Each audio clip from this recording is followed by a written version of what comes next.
Now that we've assembled and stowed all the gear, let's make sure the boat is ready to go.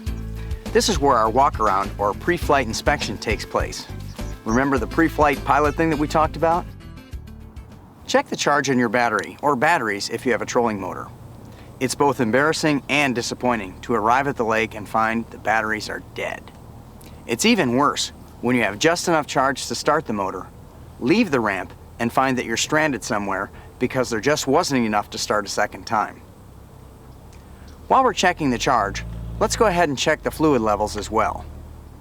Checking the oil can get a little tricky.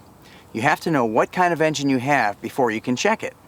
If it's a 4-stroke, it'll say so on the cowling. A 4-stroke must be checked by removing the cowling and pulling the dipstick, just as you would on your car. Be sure you use an oil that's approved for 4-stroke engines. If you have a 2-stroke, you'll have an oil reservoir on the engine with an access cap, or the reservoir will be inside the boat where it is easily accessible. In this case, be sure to use an oil that's approved for a 2-stroke engine. Refer to your owner's manual for the recommended oil. It's always a good idea to carry some extra oil for your engine when you take to the water.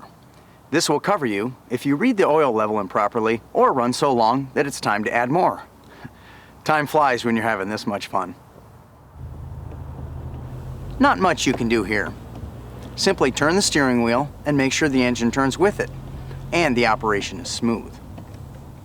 If you have a built-in fuel tank, turn the key to on, not start, and check to see that you have adequate fuel for your mission.